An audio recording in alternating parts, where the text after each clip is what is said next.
And what? I felt an odd, anxious sensation to take hold of my heart, so I couldn't help but prompt her to continue. You keep a secret? Liz's finger rose, slightly touching her lips, traversed the air towards mine. I nodded and she, narrowing her eyes, whispered to my ear. Lee, I started to think I want to be myself. Establish myself as an individual, not just a copy of someone else. Is that something that should be kept secret? Of course. Well, basically, I'm having second thoughts about continuing to act according to someone else's will. A hologram like herself is both an illusion and a shadow. Without the ritual there blotting out the sun, she could not carve her own existence upon reality with her own strength alone. God made men in his image. Then could it be that we, too, were mere imitations of the Lord? Still, I took you for yourself from the very moment I met you. The words weren't a mistake. I chose them deliberately. What do you mean? You're the one who has saved me from certain death. You're the one who has given me a goal. You cannot be just a mindless copy while doing all of that. There's no way she could be someone else's shadow. Even your starting point has been the same. It's undisputable fact that you made your own choices that affected the world since then, and no one can overturn the facts of the past.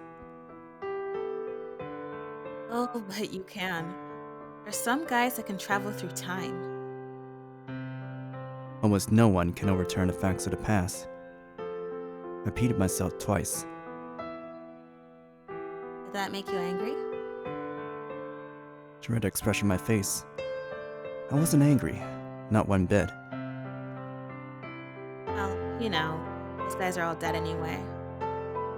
In any case, imagine some people might still condemn you as a fake. But remember that there are those, like myself, that take you for as real a thing as things get.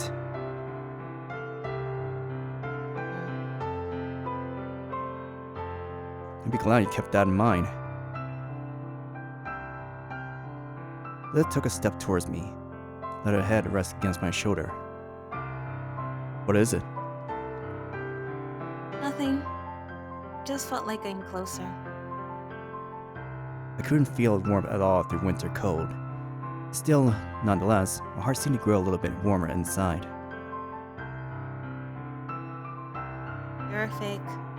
I'm a fake. You can't change the objective fact, but I guess we can at least think of each other as real. Yes. It's all a matter of perspective. My mind processed her as a real thing. Others could say whatever they wanted. She would always be the one and only true Lilith for me. Tina, have you found a reason to live yet?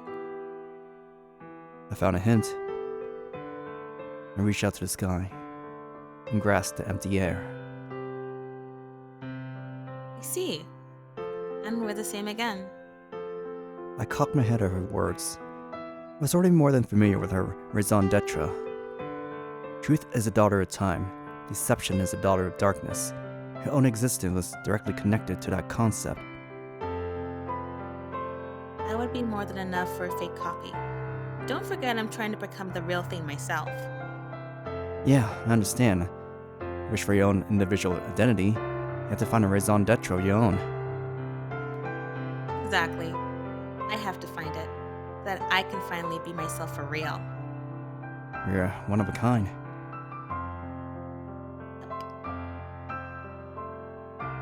Lilith gave me her usual fearless grin. It was something I'd been thinking for a while now. The way you smile, You don't like my smile? no, it feels trustworthy. I love it.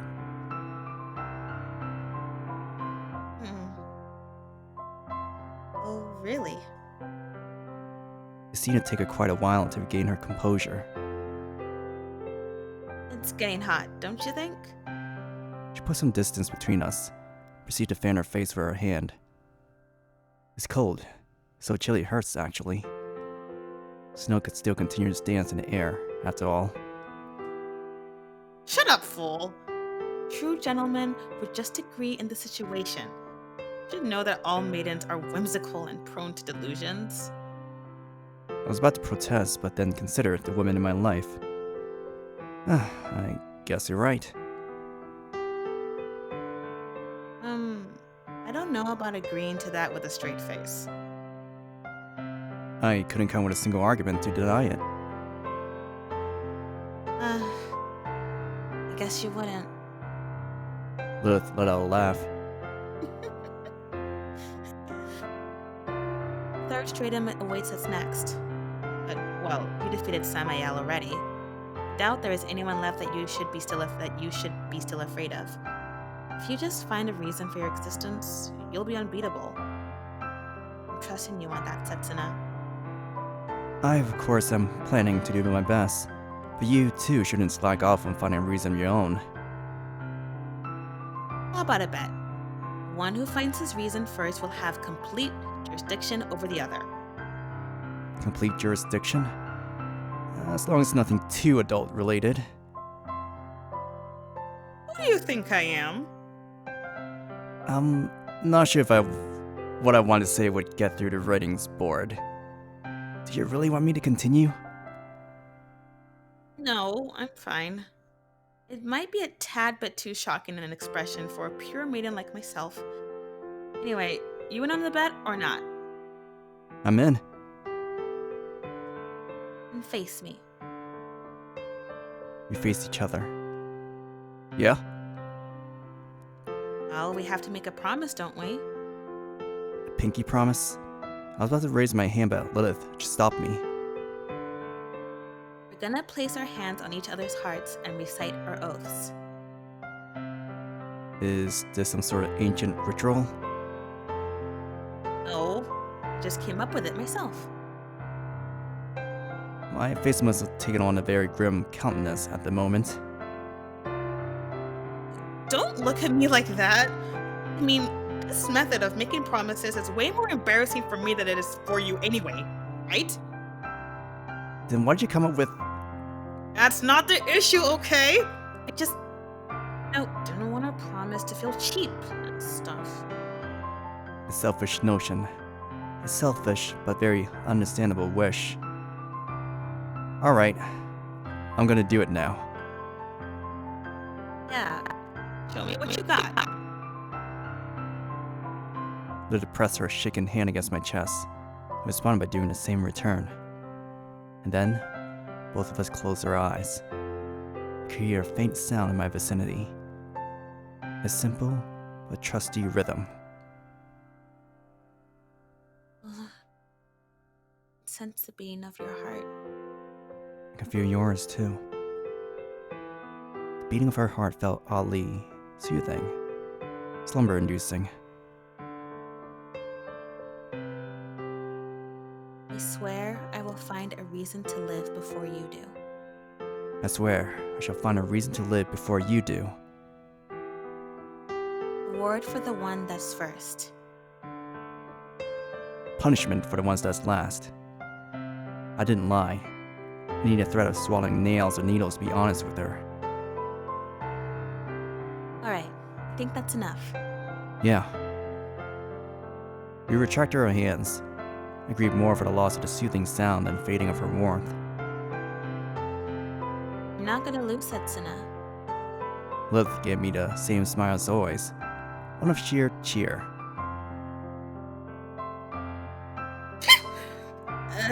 I think I'm at my limit. How about we head back for today? Lilith snapped her fingers. As snow ceased falling, some snow had piled up on the roof during our parley. I imagined it would soon melt if we left it alone. My jacket?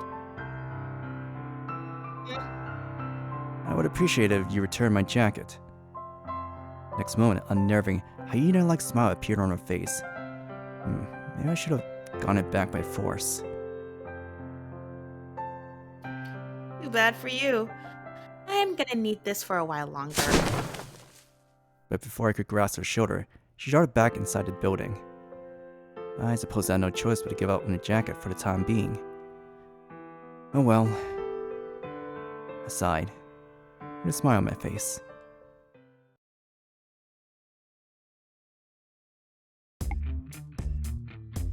French. Astaroth pondered. He had to maintain, protect, and rule the last creation of his best friend, Tokyo Babel. He had to put the full extent of his efforts into this task alone and nothing else. He knew full well that his path would lead him only to ruin, but he clung to it nonetheless. Eve pondered. What she desired was utter and complete ruin, death of God, annihilation of angels, extermination of demons, absolute destruction of everything that drew breath. With a weapon like Adam at her command, she had nothing to worry about anymore. Well, she supposed she couldn't be sure if he had enough power to slay God. Still, his chances were far from slim. The only real problem that remained was Astaroth. She knew it was about time for her and the Demon Lord to split paths. Eve continued her thoughts with an ice-cold mind. She knew she herself lacked the strength to pick a fight against anyone. Still, she had words at her disposal. She had a mouth to form them, and the malice she had built up over the long years. She might not have had the power to resist the flow of the river, but she could at least divert it a little, towards a direction it would never have found on its own. The possibility of her success was at best slim. If anything, it was much more likely she'd be found out before the right time drew near, and punished henceforth. But so what? All she had to lose was her life, and that by itself was already of little significance. She made peace with her fate long ago. However, there was still one little thing that gnawed upon her heart. Once her conspiracy came to light, how would the young man sleeping next to her at present react? The idea didn't bother her much before. He could have chosen to despise her. He could have chosen to despair. As long as she had absolute control over him, he was but a weapon to do her bidding. And that was how it was supposed to be. Yet, Eve cut the silly thoughts short. Ridiculous ponderings that served no purpose for her dream were a waste of time. It was all nonsense. It was all an ancient dream long lost to the passage of time. The dream soiled, engulfed in her boundless malice.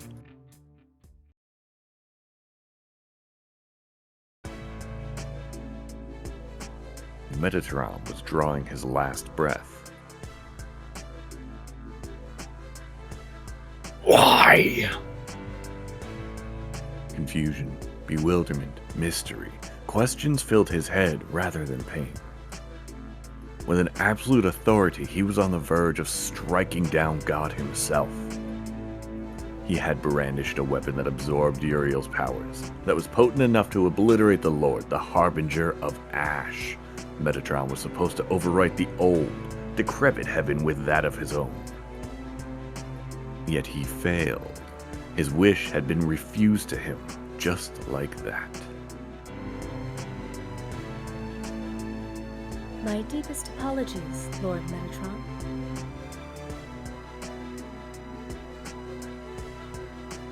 Traitorous wench.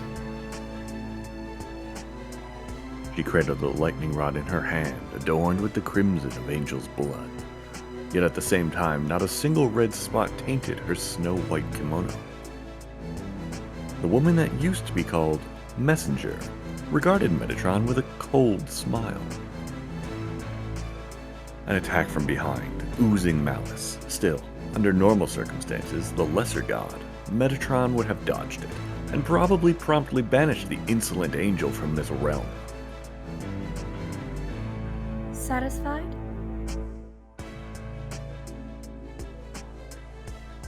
Ma, Yes, very. Thank you, Messenger. You are welcome, Master. I no longer need to dance around Metatron. In exchange, I would like you to do me one more favor. Whatever you wish.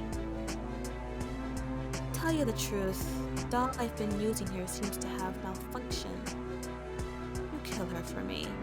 I'll send you another one. I see. I understand. I think she is currently in the third stratum. Ignore the others and just strike down her and her alone. Are you certain you can handle it? Just leave it to me. Well then, Lord Metatron. Fare thee well. After a small bow, Messenger promptly vanished. The two left behind were the dying Metatron and... So, you were the original Lilith. a girl with silver hair. Lilith.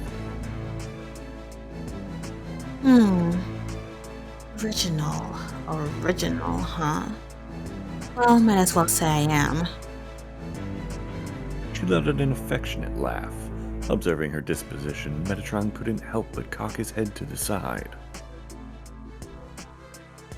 I fail to comprehend. What are you living and killing and scheming for? You don't seem like the type that a hero would come and save at the last minute. I suppose it wouldn't hurt to air my mouth for a change.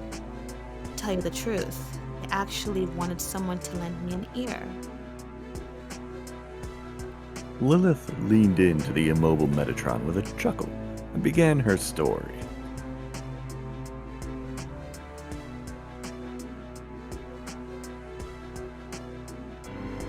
So that is my motivation. What do you think? Ridiculous. Even though death had been knocking at his doors, Metatron never lost his composure.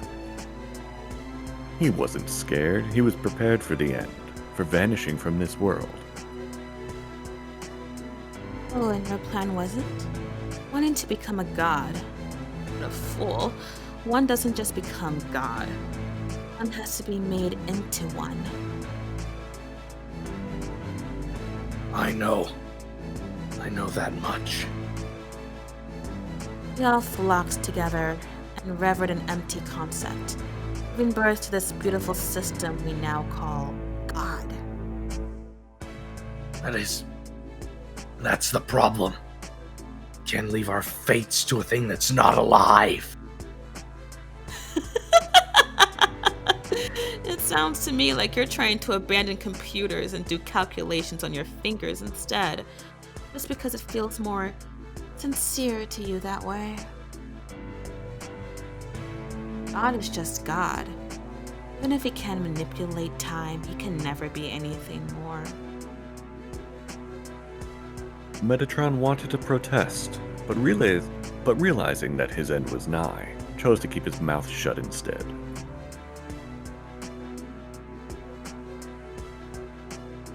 There is still one thing I do not understand, Lilith. Oh? What's that? Who in heavens are you?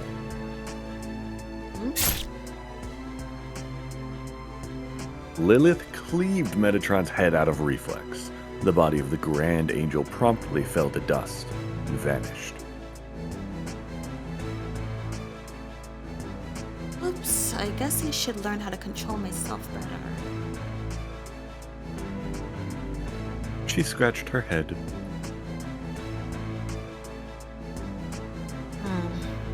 Being so prone to anger sure is a pain in the neck. The only article that stood testament to the Grand Angel's presence in this dark abode was the double-bladed sword he had crafted from his own blood, now lying lonely on the floor. Now I just need to take care of this and... Thinking little of it, Lilith grasped the handle of the Harbinger of Ash. A lack of care, or maybe it was haughtiness. The moment she touched the divine weapon, it turned to ash like its previous owner. Oh, did it break? I guess it's the type that needs its master to retain its form. She didn't pay it much thought. If it disappeared by itself, all the less trouble for her. This matter finally settled. Let's have some fun. I wonder where I should go next. She disappeared with a song on her lips. Not a thing remained in the lonely space. No, something still did. Failing to become the true god, Metatron left this world, but his fervor remained in the form of his weapon. Crafted in the far future, it was the mightiest weapon known to man, a tool of divine destruction, the harbinger of ash. Looking for a new master, it triggered its autopilot. The blade of black and white cut through space, spilling flames like gasoline in its fiery race. Its destination? The world that had not been properly defined yet. It only rushed towards its new master.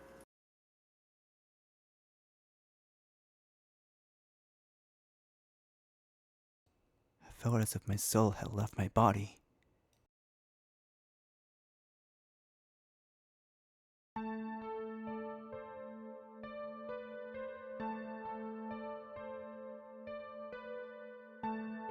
I touched her cold cheek with a shaking hand. No, only trying to touch. But I was shaking too hard. My vision hazy. I felt vomit rising up my throat. I couldn't think of anything anymore.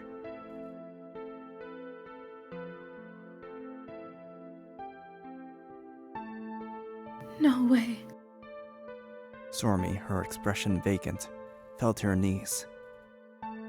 Nothing felt real about this. Even Sorami looked kind of translucent, like a ghost. Thanks to that, I could easily see what was going on around us. Raziel embraced Sorami's shoulders. Her own expression was also a mask of anguish, but she seemed to retain enough of her faculties to still be wary of that angel. I turned around. Adam and Eve stood there. Both of them regarded the situation with calm eyes. Under normal circumstances, I would have lashed out in anger, but at the moment, I could not force myself to feel a thing. I stood up.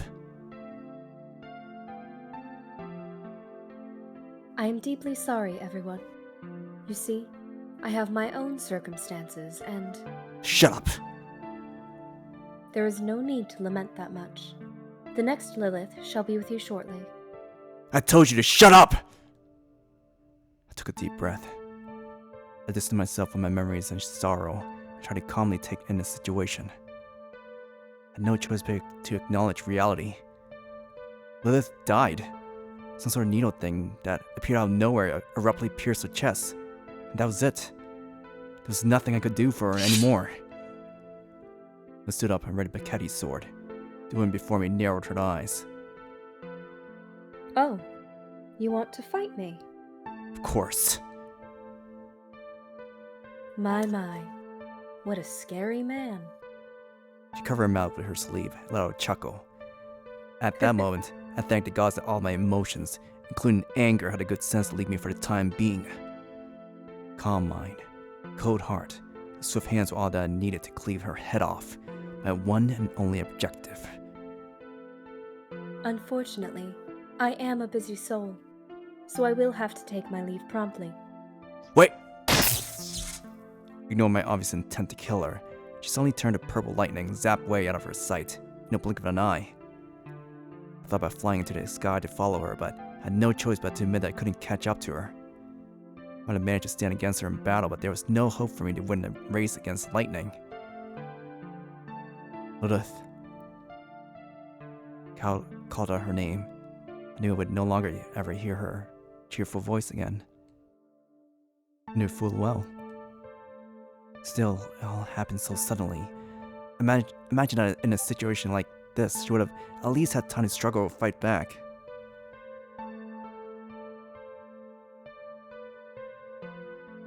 Lilith. It's me? Yeah. Okay. Well, she could have had more time to party.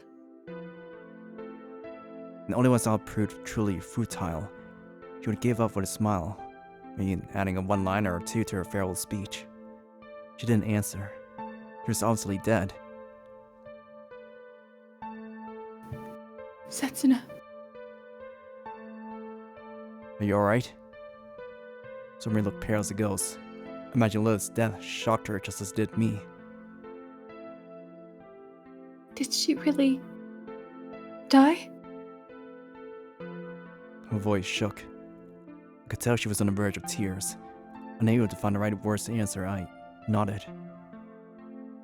Sorami, I can't really say it's all going to be alright, but she will come back to us eventually. Raziel embraced Sorami's shoulders again. Huh? She's coming back? Sorami raised her uncertain face. There were still tears in her eyes, but puzzlement seemed to win out against sorrow in her mind for now. Did you not know?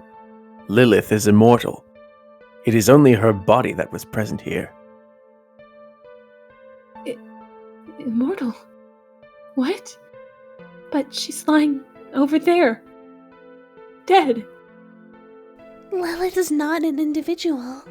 Well, it's a bit hard to explain. But even if she dies, it doesn't take long for her to resurrect. That wasn't right. You're wrong, Raziel. It wasn't like the Lilith we knew would resurrect. A new different one would arrive to take her place instead. I see. Thank God. Sorami let out a sigh of relief. I didn't say anything. I didn't want to ruin their dream. New Lilith might as well be able to fill the emptiness in their hearts. Eve regarded me with a stern silence. Is there something wrong? You know about my sister's powers, don't you? Why are you acting so heartbroken? To her it seemed like I was in sorrow. I'd like to tell you that you're imagining things, but, well, I have to admit that seeing her die with my own eyes was a much more shocking experience than I had expected it to be. Oh, I see. Her suspicion seemed to wane. I did not lie, only chose to not reveal part of the truth. Anyway, we should take her back with us. We can't just leave her out here in the open. I pick her body up, suddenly assaulted by a peculiar sensation. It's nothing. Unable to speak, I took the lead ahead of the others so that no one could see my face. Someone hurried in front of me and turned around to see my countenance. They would have been for quite a befuddling sight. Unnatural like that of someone who accidentally buttoned his shirt wrong or failed to tie his shoelaces. I wore a face that did not fit this situation in the slightest. Was this really Lilith? I couldn't help but ponder whether the body in my arms was that of my dear friend. When the earth was Lilith doomed back then?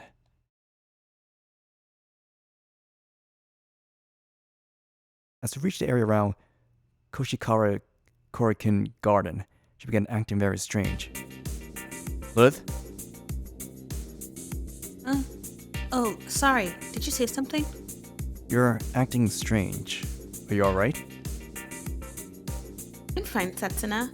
I'm just not feeling too well. Might have caught a cold during our night together. Huh? Even you can catch colds? Of course. Everything from Spanish flu to the Black Death. Those that easy to catch in this day and age? Well, in any case, I'm alright.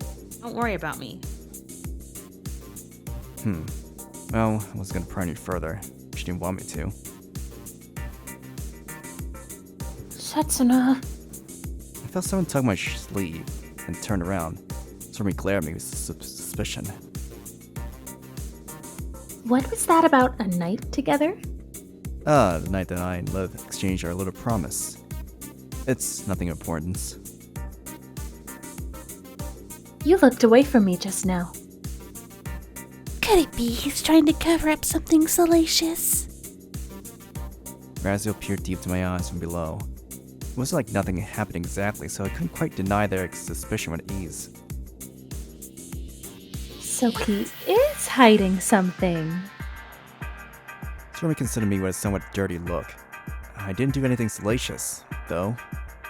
Well, maybe a little. and gazed up at the sky to escape the eyes. There's no master in the third stratum. We could tell that much from the peaceful scenery. So we let our guard down. I know it was Adam or me that spotted the aberration.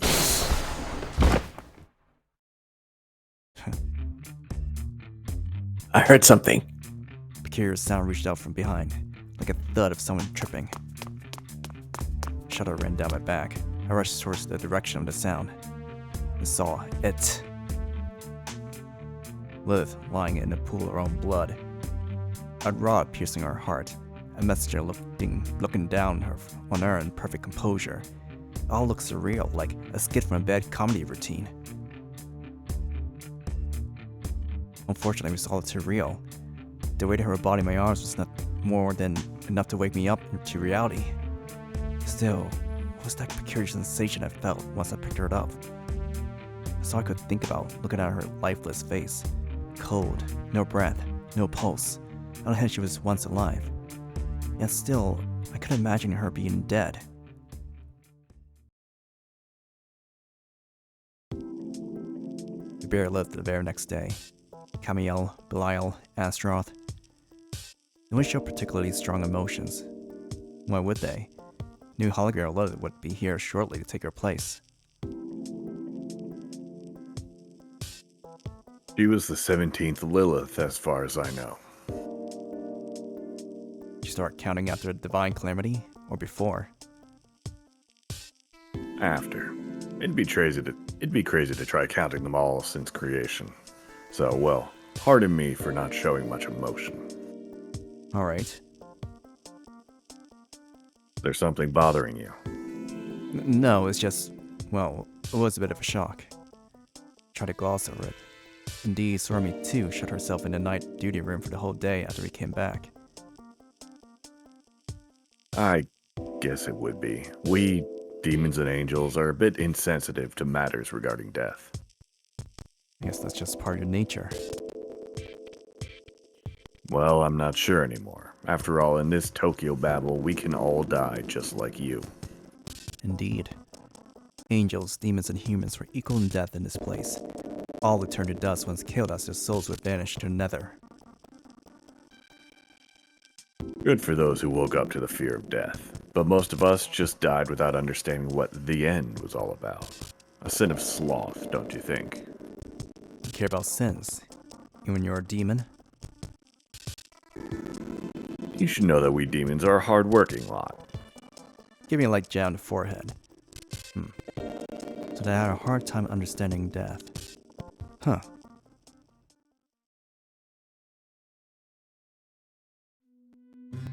I said my goodbyes to Belial and returned to our headquarters.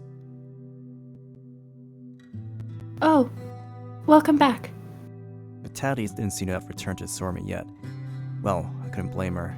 It had hardly been 2 days since Lilith had been killed. Sorry, I haven't prepared dinner yet. I'll start right now. It's alright. I'm not hungry.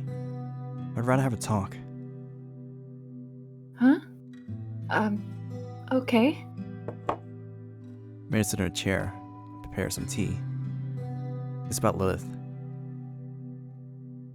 It's gonna be fine, right?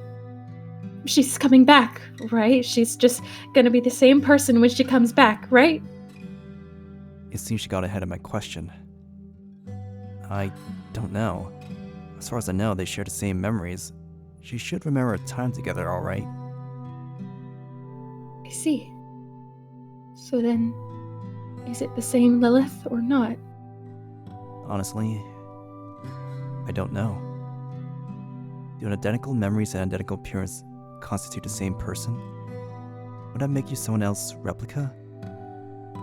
I wish I'd know the answer to that myself.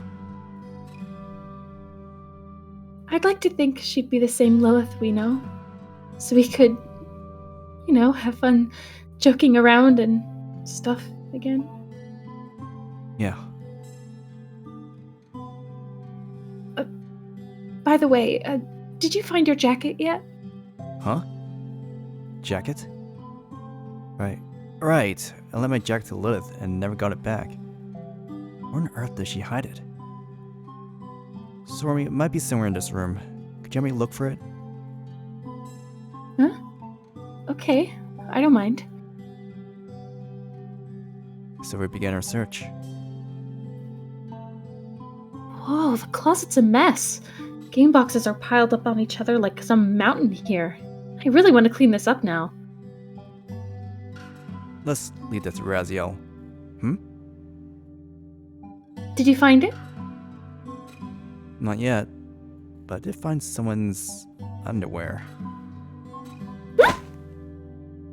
Sorami snatched the cloth out of my hand in a blink of an eye.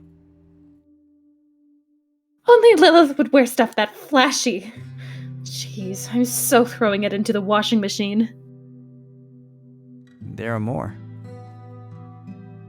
How many does she need? You're in the way. Let me pass.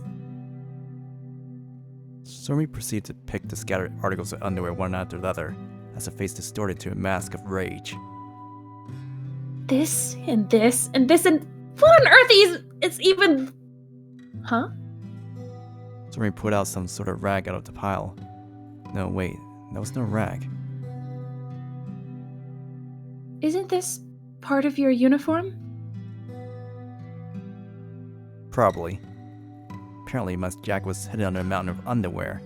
The fact alone was already quite a problem, but there is also something else dreadful about it. It's covered in blood. Oh, It's covered in damn blood. it.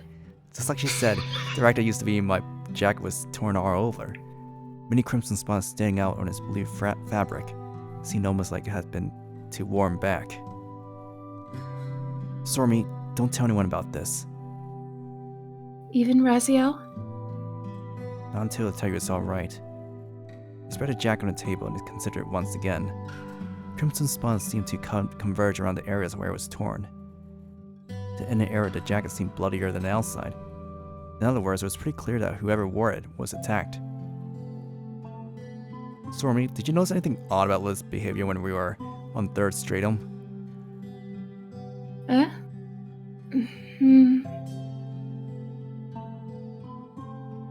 Sorami cocked her head, fell deep in thought. Yeah. Now that I think about it, she was acting a little bit weird. The tempo of our conversations felt kind of, slower than usual. I gave her an understanding nod, returned the jacket back to where we found it. I could use my spare for now. Let's hide this for now. Setsuna, what on earth is going on? I don't know. It's just that there's something strange about this situation. There's something more to it than Lilith just being randomly assaulted and killed off. Something smelled fishy. It's only a vague suspicion that I could not pin to anything concrete, but it's definitely growing bigger and bigger with every clue we found.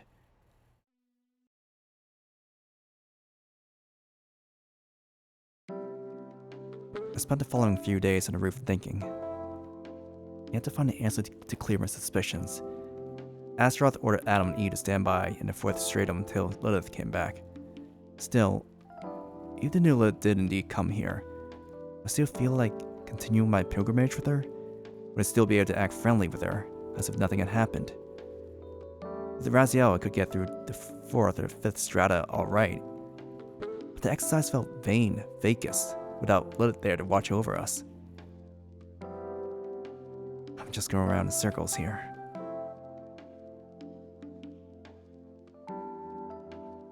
Like a Boros or something, huh? A sarcastic remark came at me from behind. The unmistakable voice of a young girl. Samael? The girl jumped down from the top of the school's fence, giving me a beaming smile. That's right. Long time no see. Yeah. Samael made a sullen face. Hey, how about showing a little surprise, mister? The foe you've killed has just come back to life and came to meet you in person, you know. It feels like I've just wasted my effort coming back if you don't greet me with something like, "Oh no, now I'm done for," or "I've been waiting for you, my most mortal of foes." Oh no, now I'm done for. I've been waiting for you, my most mortal of foes. Is this good enough? I'm not seeing even a milligram stream of passion here. You're mocking me or something. I hate you. Stupid, stupid, stupid. She seemed quite energetic for someone who was supposed to be dead. I wish she understood I was busy thinking about things. No, wait. Samael, what did you come here for? Huh? Samael considered me with astounded eyes. Eventually, she shivered and tears welled up her eyes. You don't remember? If I recalled it right...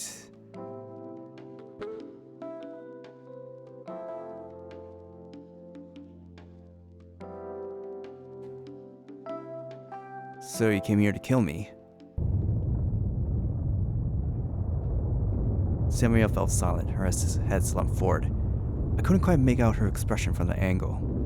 Did I guess wrong? Sorry, Samael, I'm a little bit busy right now. That's what I wanted to say when some foreign object suddenly invaded my mouth. Idiot! I told you I'd make you swallow 1,000 needles if you broke it! Who on earth would take such a statement literally? Oh. Was what I would said if I still had a functioning mouth. Screw everything! I'm gonna blow this Pandora to smithereens, along with everyone in it, including myself! Apparently I made a very small but lethal mistake. My deepest apologies to anyone in the world, as my consciousness was swallowed by the darkness. I should be more careful with promises and try to remember them properly next time.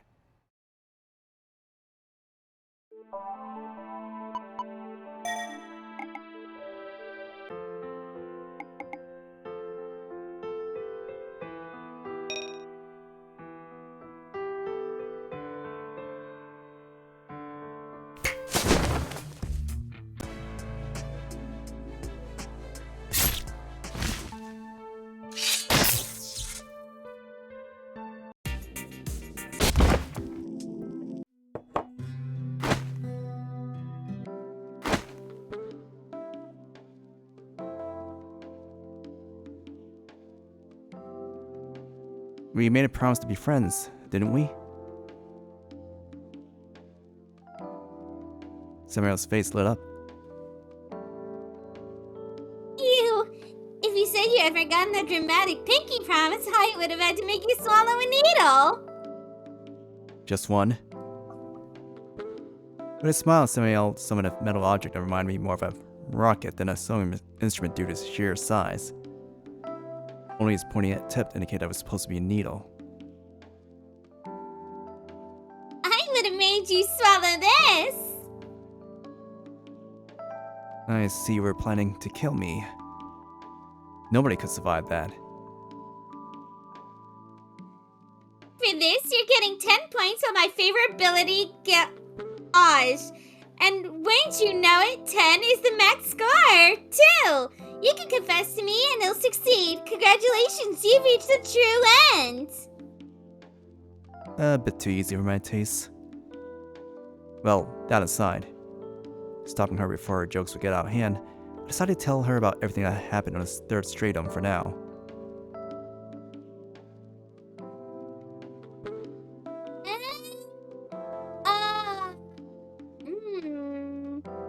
I see. Samael, what do you think? Samael cocked her head and fell deep into thought. That I'm a replica, right? Yeah. And with each successive version, I deteriorate. Now I'm only as strong as a nameless seraph at best. I never beat a distinguished angel like this.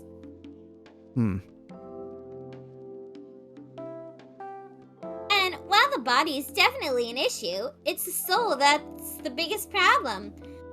Like, the data folder on my soul is so big that with each successive copy, a couple of files end up missing. You get the gist? I nodded, though most programs I knew of would stop working with a single file broken. I suppose it was the not as important files that she began losing first. Eventually, the program that was Samael himself might lose the fire that's critical and turn to functionless junk. And as far as I know, Lilith's holograms or whatever are for all intents and purposes identical, right? So no one minds when they change places. So you're saying I should just take that as just another peculiarity of her magic? Samael made a thoughtful face. I'm not sure. It's also possible that... What's also possible? Samael supported her chin with one hand, trying to come with an explanation.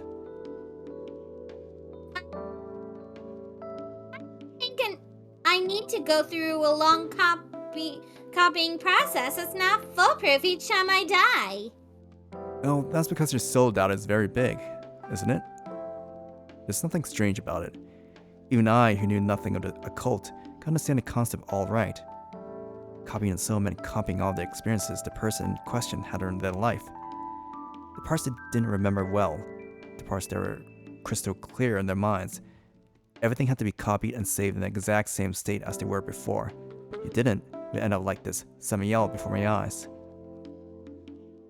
Yup, and the part that's especially big and important is emotional memories.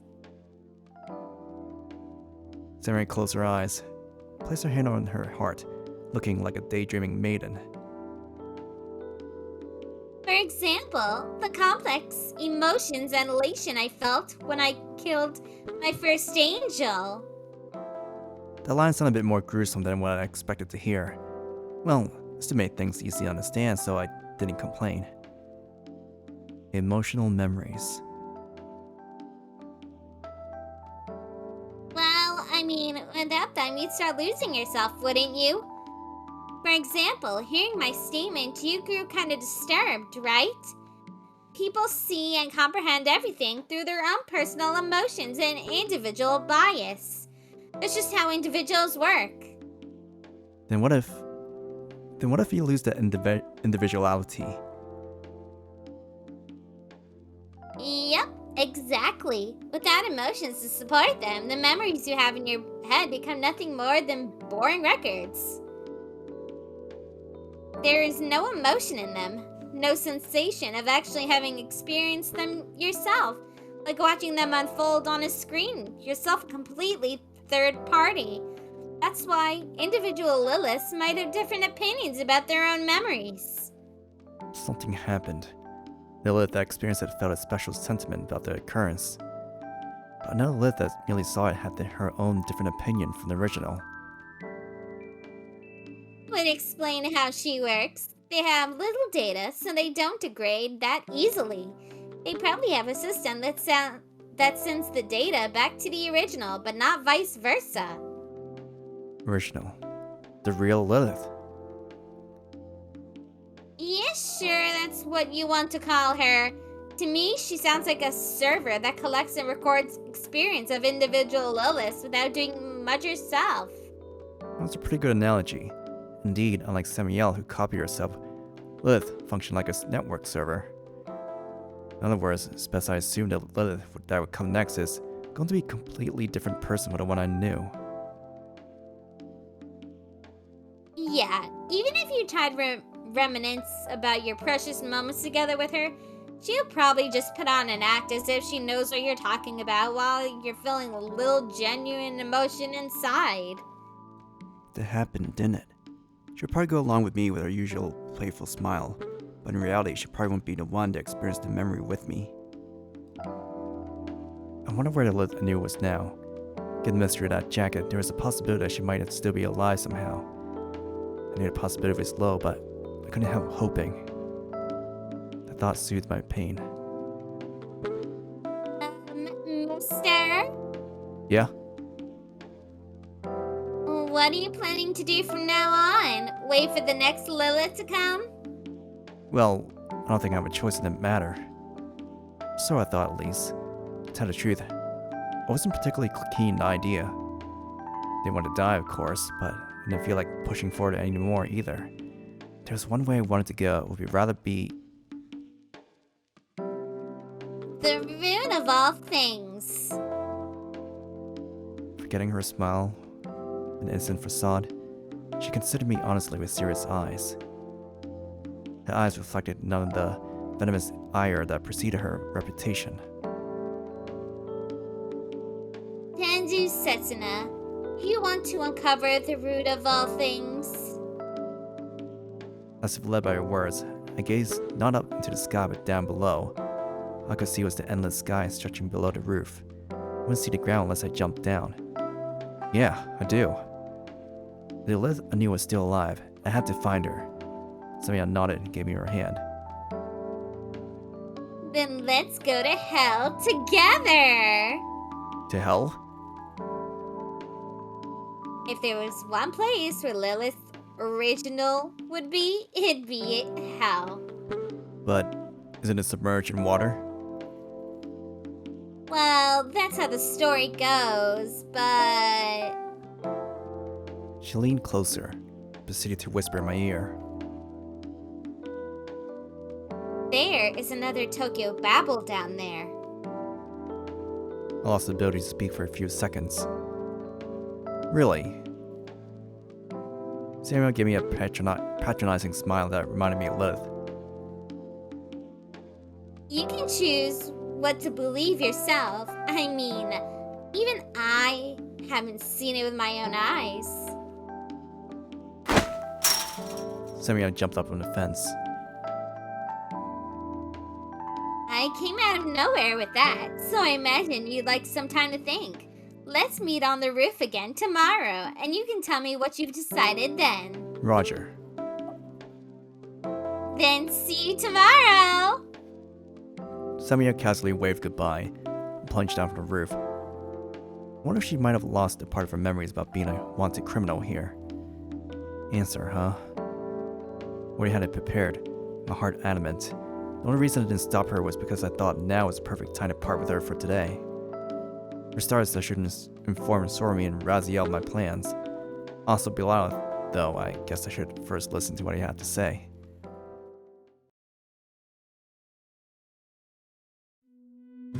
Sorami, are you inside? Welcome back. I've been fixing some dinner. Hungry? Yeah, thanks. Where's Raziel? Raziel lay slumped on the floor in a display of ultimate sloth.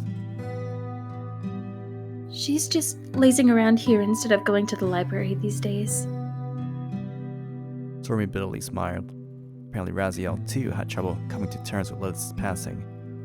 I do warm my heart a little. Sorami, Raziel, there's something I have to tell you, too. Realizing the seriousness in the tone of my voice, the two girls turned to me.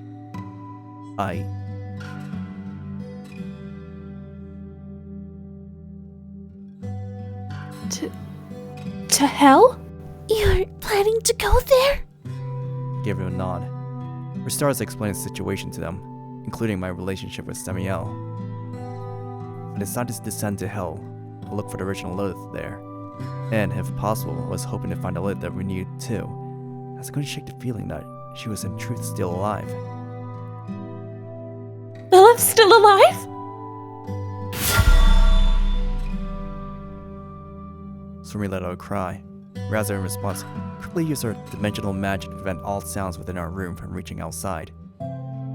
Can you explain it in more detail? I pulled out my jacket from its hiding place and showed it to her. Does it have something to do with your jacket? I led to Lilith just before her death. Recently, I found it hidden beneath the mountain of laundry. You didn't know anything about it, Raziel? I wanted to confirm that just in case, and I expected she shook her head. No, I didn't. But I see. It makes sense to suspect foul play, finding a jacket you lent to her hidden in that state. She traced her fingers along the jacket's torn fabric. Alright. I suppose it's better for you to set out on your own journey than try to ascend Tokyo Babel against your own will anyway. Thank you. No need to thank me. To tell you the truth, I'm rather curious about the Lilith situation myself. What are you planning to do? I'm not sure. Trying to complete the pilgrimage together with a Lilith that we can't be sure is the same person we knew is a little bit rough on one's nerves. I'm also not keen on the idea. I mean, we don't know if we can trust her or not. Well, we could also invite a different demon to join our group in her place. Another demon, for Another example. demon? Oh, damn it. For example? How about Belial? Yeah, Belial is one of the few demons that Lilith trusted. I think he's a good choice, but, well, he doesn't seem like he wants to go outside. Indeed, despite being a high-ranking demon, Belial chose to linger in Pandora even though he must have had plenty of opportunities to set out on a pilgrimage himself. Well, in the worst case scenario, I can just go alone to Sorami. I'm too scared to go without Setsuna. It's not like I'm trying to stop you or anything. Sorami considered me with teary eyes. All I could do was bow my head in apology. It's alright. I'm sure Adam and Eve will take care of the pilgrimage thing. Oh, let's just leave everything to them then. Oh, it kind of makes me hate myself for being happy about this.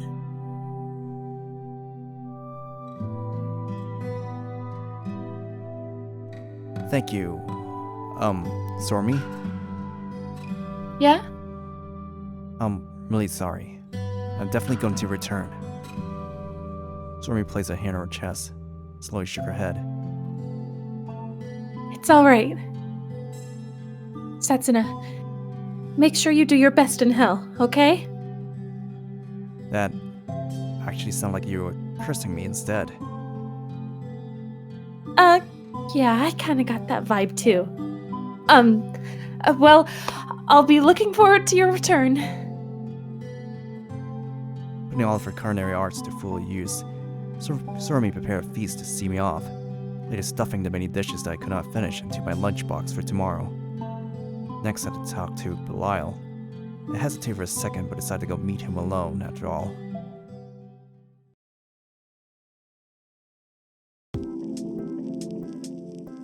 Huh? You're going to hell. Yeah, Well, I sure didn't expect to hear that. before broaching the subject, I made sure Belial blocked the sound of our conversation from prying ear to his own magics. I see he didn't know hell is still accessible. Of course I didn't. Who'd normally consider there was another Tokyo Babel underground? Belial cocked his head, locked his arms in a display of thoughtfulness.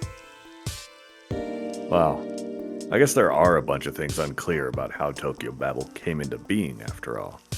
As far as I know, Michael sacrificed his life to erect it, but, You think that wasn't the case? No, that's definitely the case. The thing I don't understand is his reasoning for erecting it. Now that I thought about it, Leviathan mentioned something along those lines as well. It was both the messenger and Michael that left pilgrims with a task to ascend to heaven. Though at this point, I didn't know if I should trust either of them. Salvation awaits beyond the pilgrimage. The world shall return to normal after pilgrimage. All angels and demons chose to blindly believe those words. Not once did they question the system itself. You think that me going to hell might turn out to be a key to solve this mystery? Finally make the system clear? Well, I can't tell that. But instead of scampering around in this Tokyo Babel, you might find more answers there. That much is true. And you can leave heaven to Adam instead. I say I'm overly excited about leaving things to Adam. Not like I could do anything about it. You don't get along, do you? It's not accurate. I just hate him. We weren't close enough in the notion of getting along to make sense. I instinctively deplored everything about that man. Adam told me the very same thing, you know. Something along the lines of being unable to forgive your existence or something. Why on earth did that actually lift my spirits? I have absolutely no idea why you'd smile at that, but whatever. Anyway, if you're going to hell, better be careful. There's someone still there? Dunno. To tell you the truth, not even we demons ever knew the true extent of hell ourselves. What? What do you mean? Nothing much. Hell is, a place where corrupted mortals, fallen angels, and defeated gods flock. A world of darkness made solely of sin, muck, and trash. But you still had a proper leader, right? I guess we did, to an extent. Our political system was similar to Japan's during the Sengoku period. We had distinguished demons commanding huge territories like Astaroth, but there were also a bunch of little independent guys that clung to their tiny fiefs. And I'm not sure they knew everything there was to know about hell. In other words, there is no telling what might still be lurking there. Alright, I'll keep my eyes open. To tell the truth, I almost want to go with you. No, actually, I was hoping I could ask you to look over Kagutsu Sorami while I'm gone. I bowed my head before him. Belial scratched his head, uncomfortable. Well, if that's what you want, I'll try to keep an eye on her. Thank you. Yeah. Well, I'll do what I can, I guess. There's little strength in his words. His bearings seemed kind of slippery compared to usual. Still, that was exactly what made me certain he was telling the truth. I realized he would protect Sorami with the ferocity of a lion, looking out for his cubs if the situation called for it. Thank you. Wait a second. How are you two planning to go to hell anyway? How? Well, I guess we'll have to dive or something. We close the gates of hell to protect Bandora against the flood, and only a high-ranking demon can open them. I didn't think about that. But wasn't Samael... No, in her current state, one could hardly call her a high-ranking demon. Then what should I do? Belial fiercely smiled. Other than high-ranking demons, the gatekeeper can open the gates too. So he would suggest that I take him with me.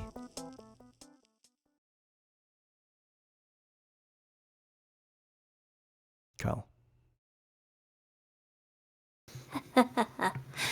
Is that a foolish mortal wandering here in the dead of chilly night? Behold me and tremble in fear, human. Lines like these don't work, we can't say them perfectly to the very end. This cuddly puppy was Cerberus.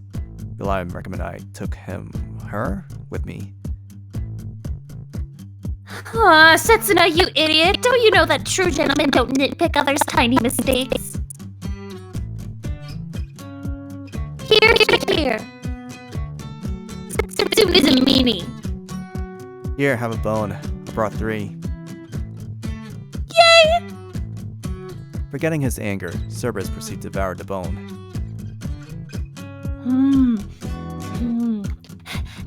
Thanks. So what's up, Setsuna? You want something from us, don't you?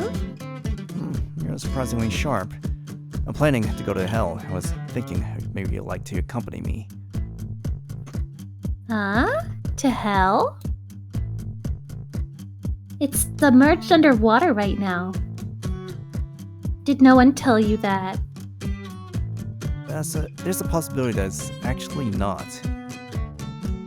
It was Samael who told me that, though. Sammy? That's the last person I'd trust. She's a meanie. She keeps pulling on our tail! Well, I'll be at a dead end if she was lying.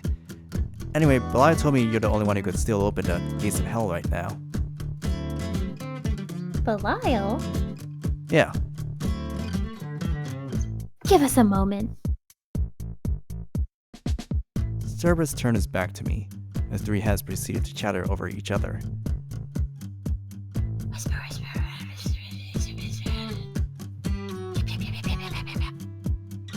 What? Apparently the discussion came to an end. Cerberus turned back to me. We'll come with you. We'll do our best. Don't forget to bring a bag of bones, okay? For starters, soon he had at least decided to tag along. Alright, let's meet on the roof tomorrow. Roger. Cerberus waved goodbye to me with both his paws and tail as I returned to the night duty room.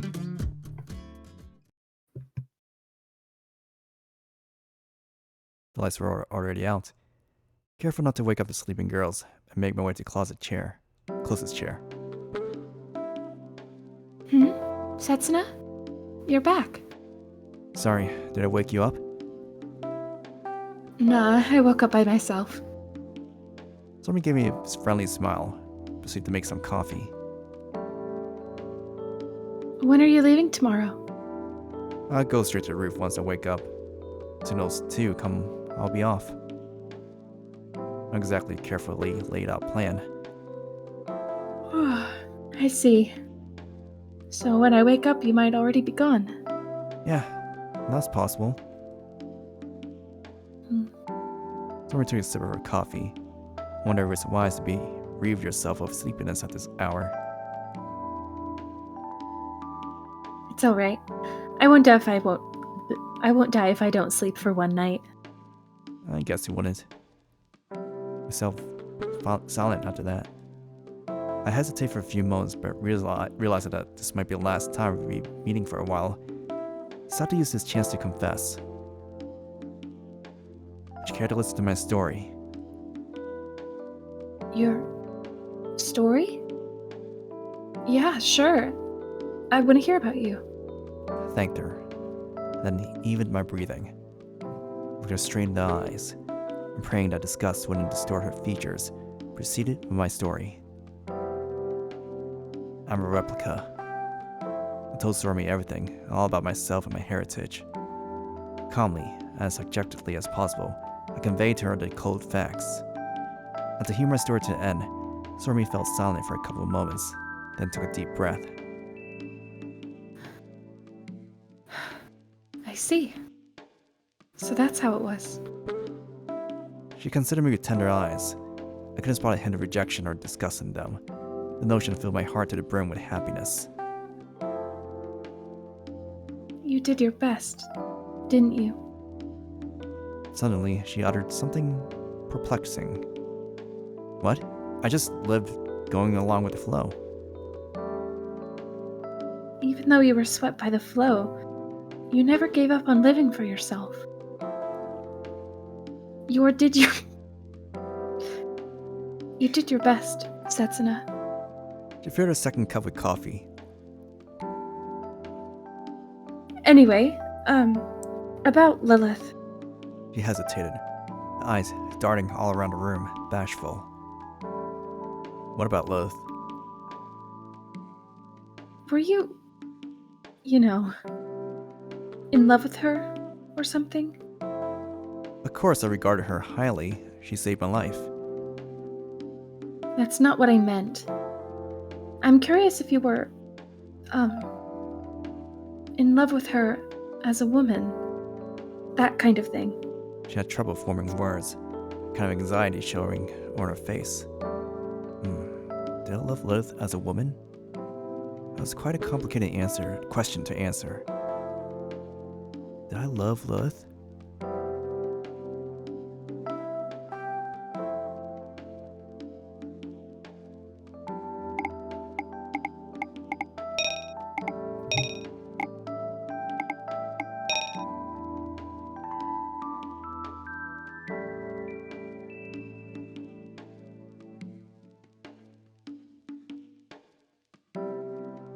No, I think my feelings are a little bit different from that. Huh? Really? I don't know how our future will play out, but it's not love that's driving me to go out there to try to save her. Then what is? I made a promise. A promise? Both the hologram Lilith and myself share a certain kind of complex over the fact that we're both replicas of something else. Replicas? I've been designed as the mock copy of God, and of destroying the world. I was created to take the place of something else. Lilith was made to serve the original. Still, both of us retained free will. Both of us decided to look for our own reasons to live. So, that's why you're going to look for her? Yes, I had to protect my promise, and to ensure that she can do the same. I had to rescue her as my most treasured of comrades. Sorami let out an impressed breath. Yeah, I get it now. Should have known you two were connected by a bond that's stronger than mere love and hate. Really? Makes me glad you think so. Almost makes me feel stupid for feeling jealous.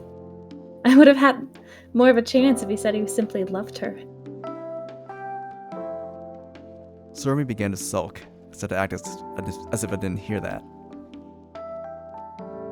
Setsuna, once you save Lilith and come back here, I've got something important to tell you. You can't tell it to me now? No. It'd be better if Lilith could hear it too. And I'd appreciate having a bit of time to prepare myself for it. Alright. It's a promise, Setsuna. Sorami gave me a smile and stuck her pinky finger out. Once that was over, Sorami returned the cups to her kitchen and went to sleep. Still a little bit early, but I decided to go to the roof. It's okay in the morning for a promise. I spent half an hour waiting until I hear a shuffling sound from the fence. I turn around and see Samael sitting on the top, her eyes fixed on me. She waved in greeting. Good morning. A perfect day to go to hell, don't you think? Good morning, and what kind of day is that exactly? A day when the weather's so good it makes you want to die anyway. Samael jumped down from the fence with a light step and closed in, pierced deep into my eyes. So have you decided, mister? Do you want to go to hell today or not? My answer has been set in stone since yesterday. Already finished my farewells. Let's go, Samael. You're seriously going? I decided to go at the very moment you came to me with that suggestion. I see. I guess I worried myself for no reason then. And I would also like to bring someone else with us. The puppy shivering at my feet. I floated it out to her. Roar! Long time no see, Samael. How have you been?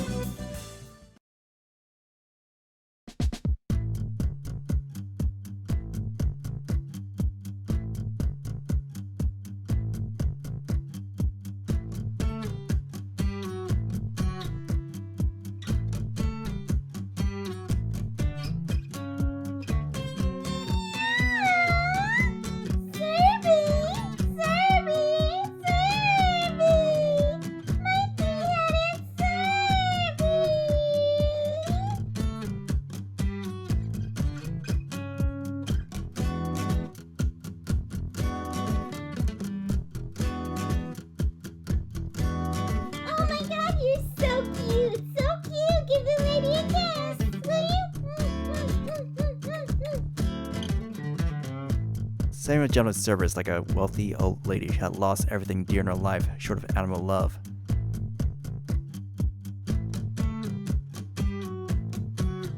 That's why I didn't want to do this. I'm gonna sue you for sexual harassment. Stop licking me!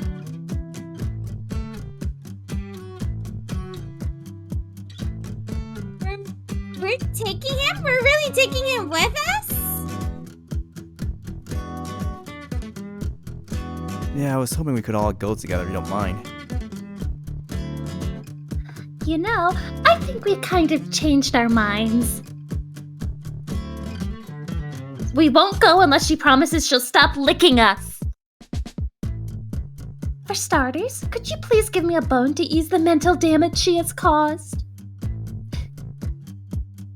I stuck my hand to my jacket pocket that had been connected to the pocket dimension. Put on a bone with Cerberus. Here you go. Yay, thanks! Cerberus jumped with the bone in joy.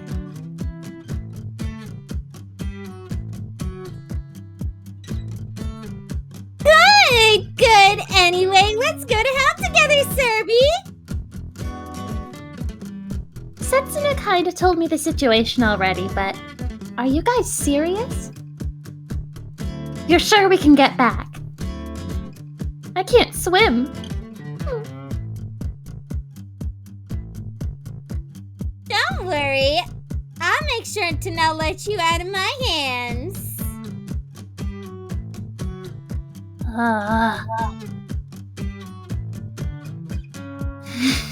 Meow. I don't have a good feeling about this. I couldn't help his feelings, but I wish he had at least not used exclamations that ruin his image as a guard dog of hell. So anyway, how are we going to go there, Samael? There are many ways. It's best we just go there like normal. This time, we can get out of Tokyo Babel from Ginza, then have Leviathan guide us to the gates from where we can probably sneak inside the place.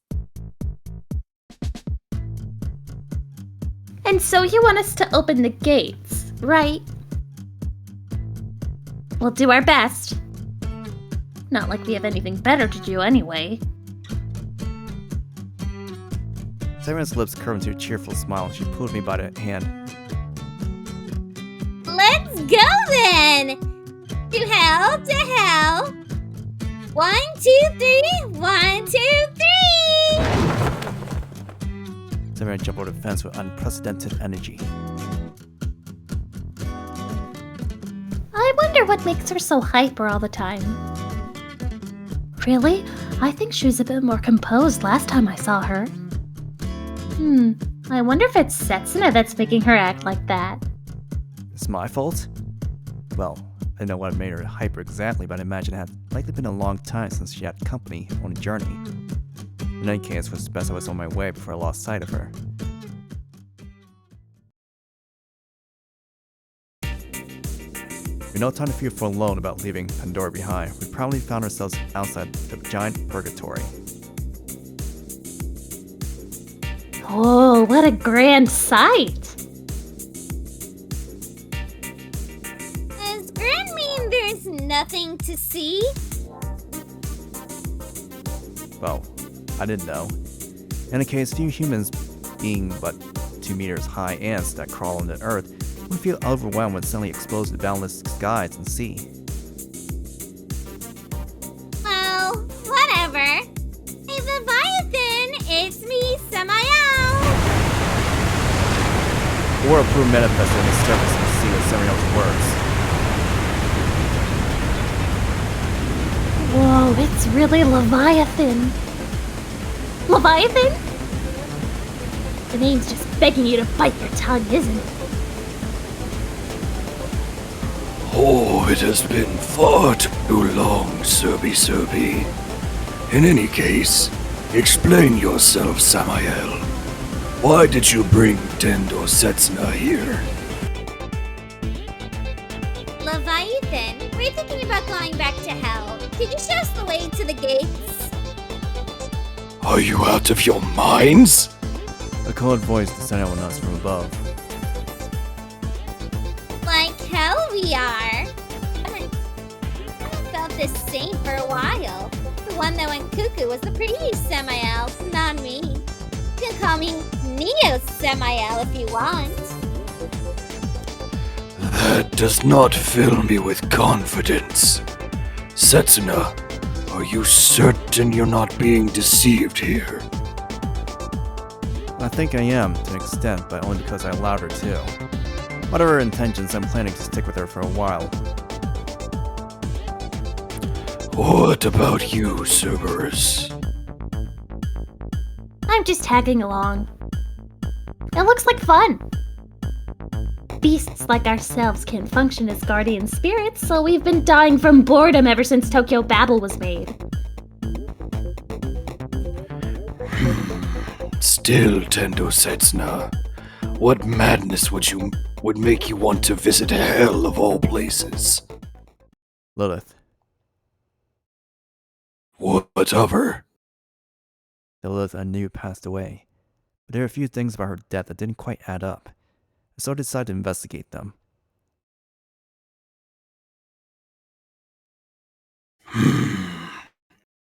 Are you abandoning your pilgrimage? I feel like ascending Tokyo Babel lives on my side, but uncovering her secrets take precedence over that for now. Will you help us, Leviathan? At the very least, I can show you the way. But know this, the gates remain shut. Do you still wish? We'll open them. I think we can make a tiny gap at least. As long as hell itself isn't submerged, that is.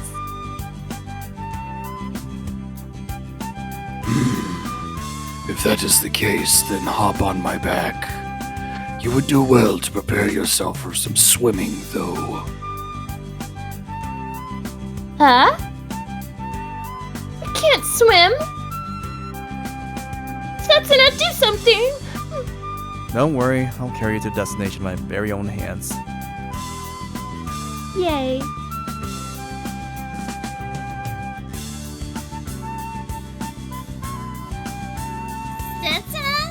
Setsuna, you know, I can't swim either. Could you carry me together with Cerby too? You want me to hold you in my hands? Samael's smile suddenly gave way to a grave look. Yeah. You don't want to? Well, I don't mind. Wait a moment. I know you can swim. You are a snake after all.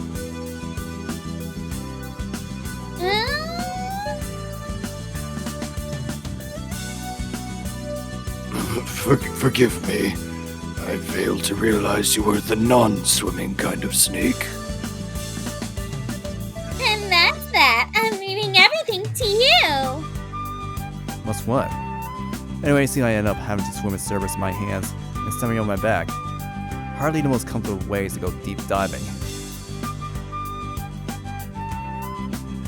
Setsuna, you're going to fall for a marriage swindler one of these days. I'll try to be careful. Thanking Leviathan for his useful advice, we proceeded towards his back. In any case, feel free to enjoy the scenery for a while. The giant purgatory of Tokyo Babel began to grow smaller and rising at an incredible speed. Before I knew it, it turned the size of a fist, then a beam, then a point, finally completely disappearing into the distance. Solidly touched by the display, odd sense of melancholy filled my breast as I continued to gaze in the direction where Tokyo Babel had vanished from sight.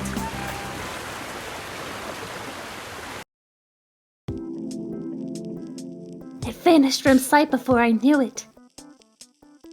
Bye-bye, Tokyo Babel. We'll be back. Let's just stay in hell together. I'll give you a bunch of bones. Sarah still had Cerberus in her embrace. I could still remember how she nonchalantly killed her pet basilisk, so I couldn't help but feel worried about our dog's safety a bit. You're gonna smother us to death one day, so no thanks.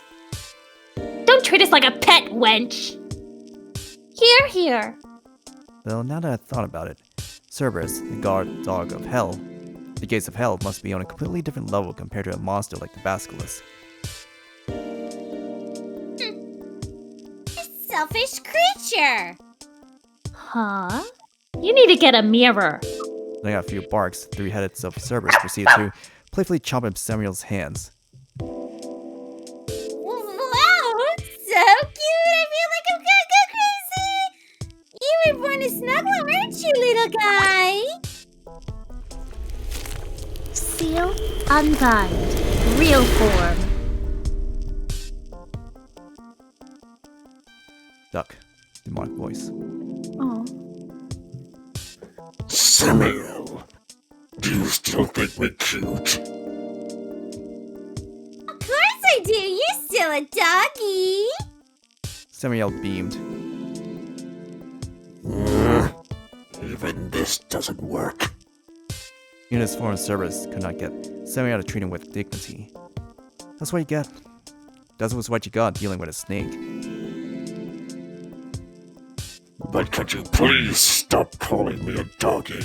Only Lilith and Lady Sorami ever called me by that brazen title. You let those two call you that? I'm not gonna let tiny fears interfere with my fun. Even demons keel over and turn to dust these days. Why would you live your life to the fullest if not now? Well, that's... Reading ahead of what I was about to say, she shook her head to silence me. Yeah, that's my raison d'etre from now on. I'm gonna live the way I want, having as much fun as possible. Never again will I think about trying to act like myself. I'm not gonna suck blood just because I'm a demon. I'm not gonna hate angels because I supposedly fell from their ranks. I am me, and I'm gonna live the way I want. Growing a little bit embarrassed, she scratched her cheek. Well, I guess you could call that the silly ramblings of an inferior replica. And now I know what I am, and I'm not gonna let it get to my head any longer. Samael was neither a demon nor a fallen angel. I doubt anyone could imagine the shock she suffered, finding out the real truth about herself. Nonetheless, she made peace with the truth, probably found a new raison d'etre. You're quite incredible. I admire your will. Admire? I'm not sure if that's what I wanted to hear. What do you mean? I prefer if you made it a little bit more passionate. Kinda. Well, go ahead and give me a passionate compliment. Passion, passion.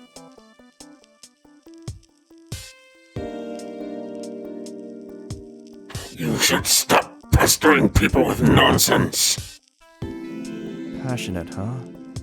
In other words, I had to change my declaration of respect into one of passionate affection? Mister? Don't you get what I'm trying to say? Ah, this was bad. Tears were welling in her eyes. The mood took a turn for the depressing. Cerberus gave me an exasperated look. No choice but to come with something passionate now, though I doubt any good would come out of my hard work anyway. I took a few seconds to consider. I see. Alright. You're my idol. Idol? Yes, you're like my idol. If you made a music CD, I'll buy it. I'll ask for your autograph and wave you like crazy during live events, hoping for you to notice me. You shook my hand. I wouldn't wash it for months. I'll buy all the merchandise that has your name on it. Are you married? I'll cry for days. How's that for passionate? Yeah, I guess I kind of feel passion there, but its direction is kind of almost surprisingly off the target, mister. Stanley gave me an exasperated glare. See, my answer was much to her liking. Idiot. Marie taking a turn for the sulky. She looked away from me with a hump.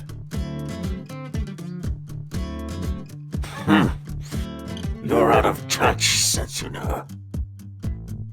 Didn't you know that those that can't understand the workings of a maiden's heart are all universally condemned to Hades?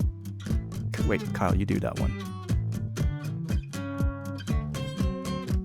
From ancient times, all hero metasauri end without exception if they fail to grasp the passion of the fairer sex. I'll try to be more careful from now on. I gave a deep bow, repenting for my ineptitude. After a few moments in silence, Sarah's mood seemed to improve, and, drawing closer, she wrapped her arms around my neck. Well, I guess I can acknowledge you're trying at least. Thank you. All right. That is enough for idle chatter. We have arrived. Leviathan suddenly stopped in the middle of nowhere. And below? Indeed. I hope you are already aware of this, which should you try diving in as you are? The water pressure will turn you into flatfish down there. Make sure to do something about it. Nodding, we use dimensional magic to surround ourselves with an anti-pressure shield. I'm ready. Gonna do my best. Let's go. I'm ready too. Before I knew it, Samael had changed her clothes to a snow-white skimpy swimsuit. For a moment, I wondered if I should comment on her choice of clothes, and then I decided not to. Hey, mister, what do you think? What do you think? She caught my head on her hands as I tried to look away, a beaming smile on her face. If you don't look at me, I'm gonna break your neck. I see. So, what do you think? I think it looks good on you, but I have trouble making a question pertaining to the necessity of such where in our present situation leave my mind. So I made a sour face if we were just taking a bite of lemon. So he comes at me with a common sense answer. But we're at sea. Guess we are. Though you might have forgotten it's all of the abyssal kind. We're gonna dive deep within, not play on the surface. If anything, a diving suit would have helped. Mimi! Alone! It's my first time at sea! Is it against the rules to try and test new waters for a bit? You guys could at least have the good sense to tell me I look cute or something! You wanted for us to call you cute? Well, yeah. I might be a fallen angel, but I'm still a woman. I know what you're thinking. We fought to the death before. No way you can think me cute at this point. She proceeded to sulk again. Huh? I just thought it was an obvious fact that you were cute.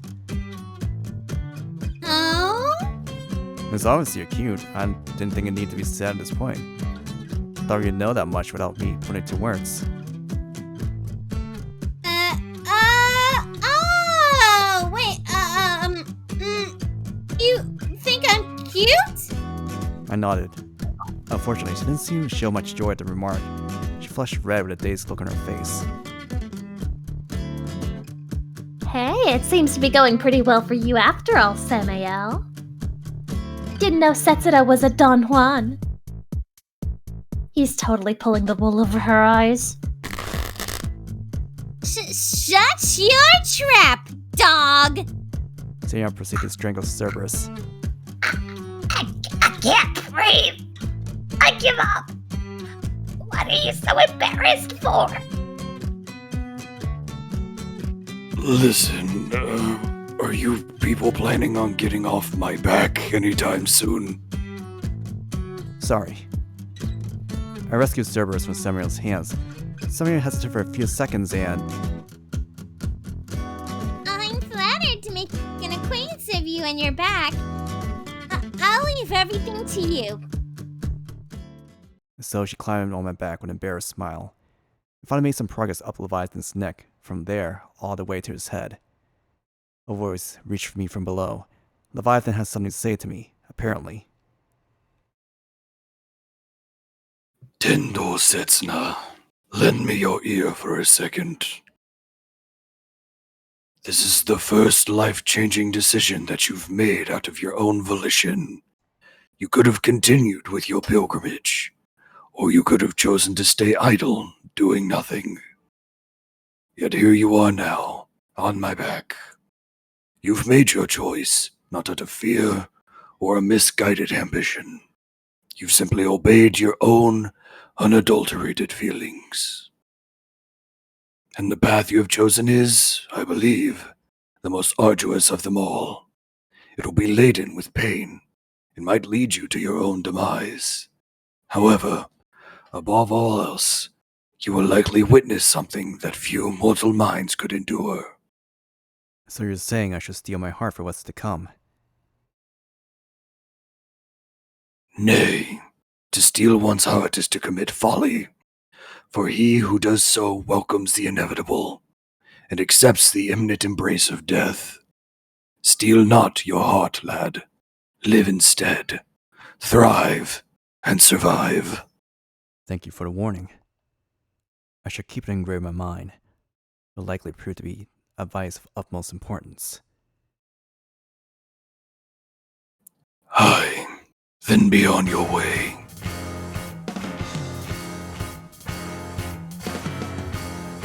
All ready. Just give us a holler. Yay! Alright, let's dive! Dive! Dive! I took a step off the edge, in accordance with the laws of gravity, and then proceeded to descend rapidly. Or rather, I fell. Maybe plunge would be a better word. A terrifying roar of rustling wind surrounded me, making me wish I could cover my ears. It would take longer than 5 seconds before I knew it. The fall was almost over. Yeah! So this is what a roller coaster feels like? Awesome! Changing my posture midair, I plunged into the sea head first. The world of white suddenly gave way to a world of aquamarine. Can you hear me? A telepathic message reached me from Samael. I seen it worked all right underwater. Yeah, I do. I should just continue straight from here, correct? Yep. Thought that would be the case, but there's not a single animal in the sea. Looked all around, but could spot nothing but worthy of attention. I'm not feeling very small, overwhelmed by the vastness of the sea.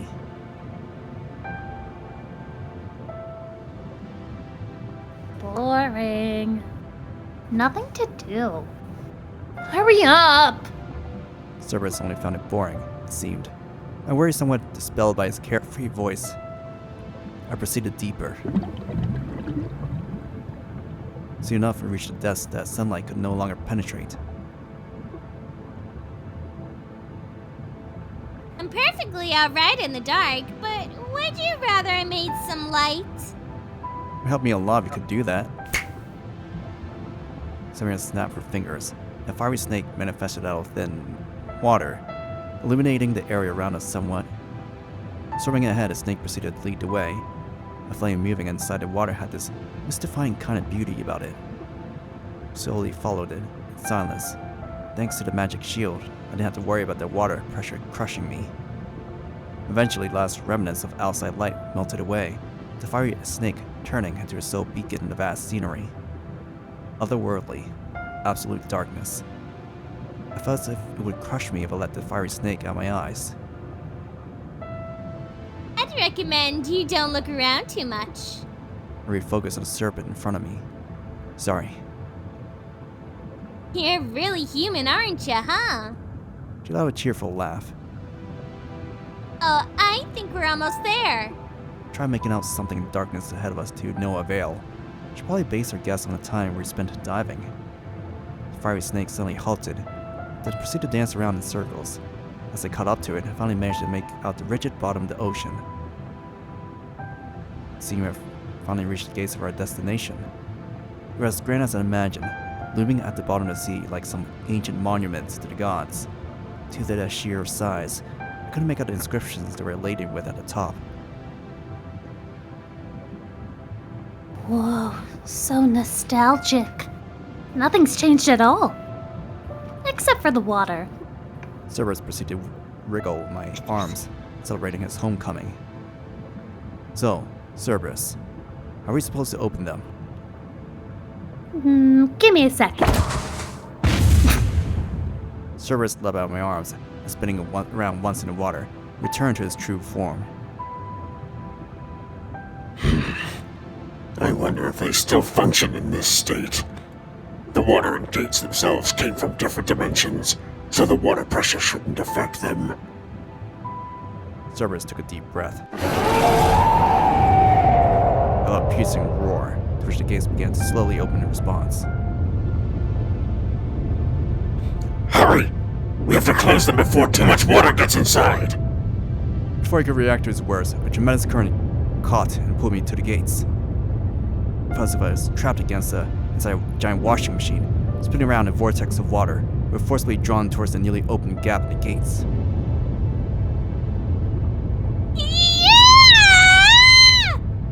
Samael let out a scream, her arms slipping from her neck. Don't let go of me, fool! I get it! Next moment, I felt an incredible pressure squeeze around my neck. Before I had time to advise her that she put too much strength in her embrace, I lost consciousness.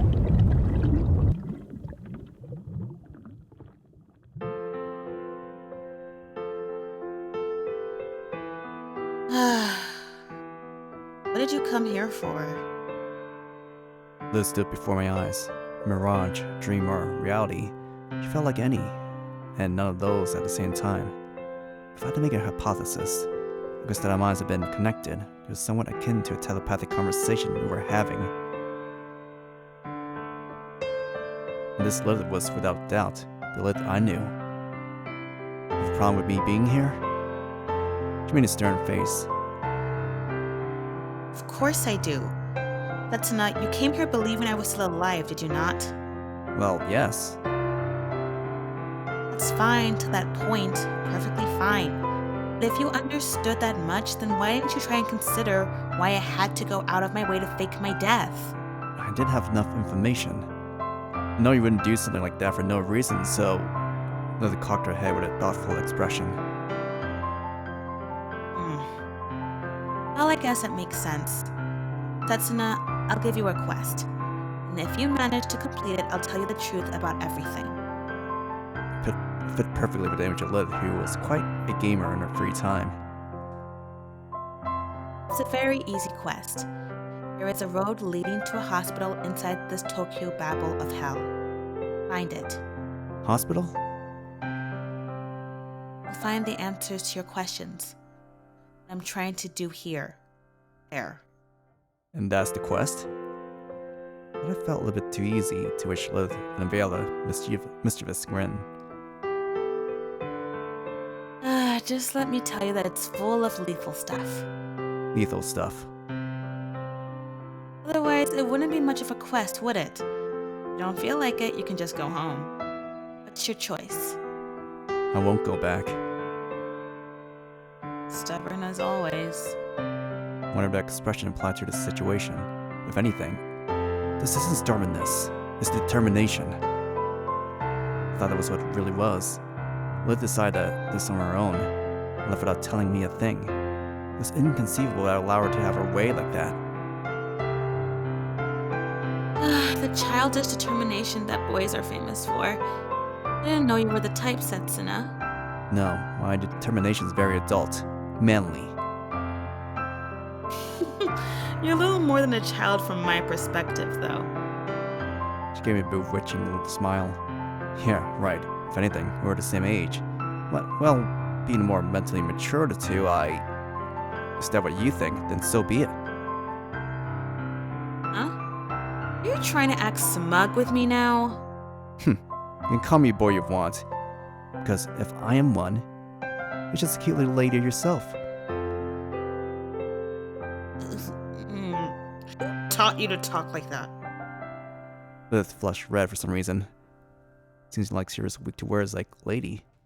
If you call me a little lady again, I'm gonna break your nose. Just making you aware. I'm definitely saying it again, if I get another chance. Setsuna.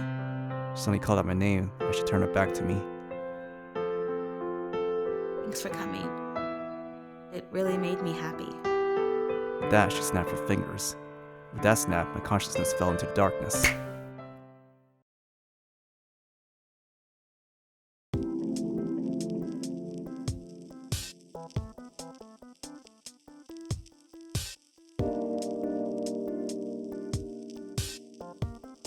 Setsuna!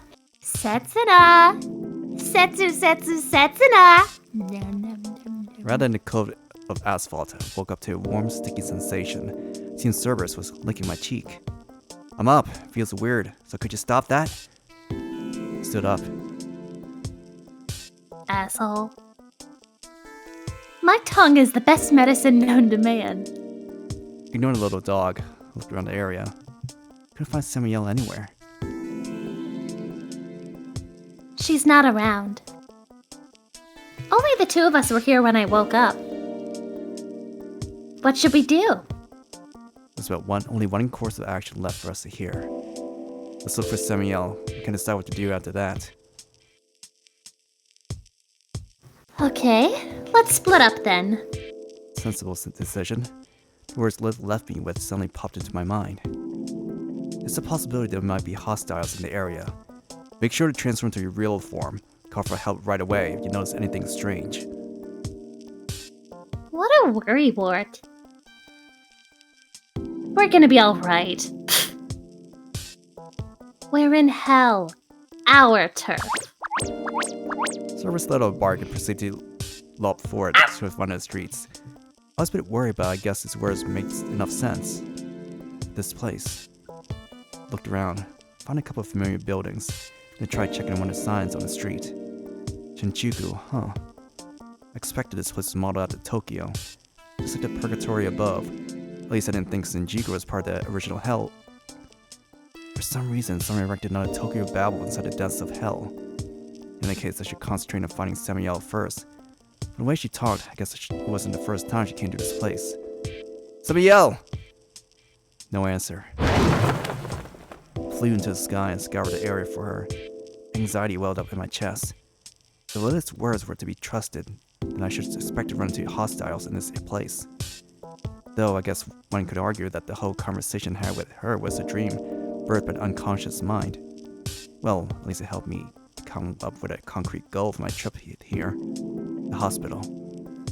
Well, for now I should find Samael first. I called her name a couple of times from the sky, but received no answer. There, Shinjuku didn't seem particularly wrecked. Most of the structures were still relatively intact. If she hid herself inside one of the buildings, I would never find her.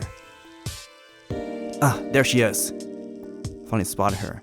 It seemed like she was hiding in the shadow of one of the buildings with only the top of her head peeking out the rubble. I promptly touched down and called out to her. Samael! Samael didn't seem particularly happy to see me. I couldn't blame her. After all, she took her dive with us in a swimsuit. It also wasn't too hard to imagine she would want to return to regular clothes once we returned to solid ground, so basically it seemed like I picked the worst possible time to approach her. Why didn't she answer my calls, though? She didn't want to catch my attention without changing. She probably planned to catch up with me once she was finished. In that sense, it was highly unfortunate I managed to catch a glimpse of her head peeking out that corner. It's my responsibility, and I have to figure out a way to repent for it now. Silence. A very uncomfortable silence. The correct course of action right now should probably be explaining the situation, conveying my honest feelings. I'm sorry, Samael, but please don't misunderstand me. No interest in your chest whatsoever. After all, your personality aside, being tracked to your outward appearance borders on criminal. Nonetheless, an embarrassing situation you're currently be exposed to is, without a doubt, my responsibility.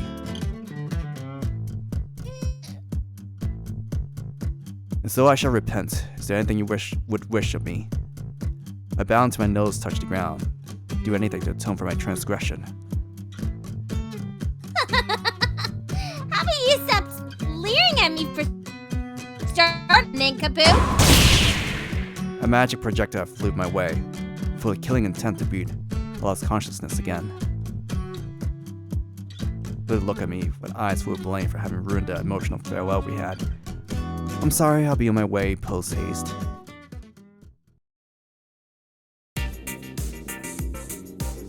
I'm sorry. Pervert, degenerate, scum, fiend, demon. I'm a human. Not interested? Not interested? I can't believe you! Samael's voice trailed off. I spent the last couple of minutes reflecting on my inability to ad-lib good excuses. In fact, far from not interested, I actually been infatuated by her feminine form so much, I thought my heart would jump out of my chest from excitement. I felt that voicing that, however, might land me in more trouble. Samael herself might be pleased by the notion, but Yeah, keeping silent was a wiser choice in this case.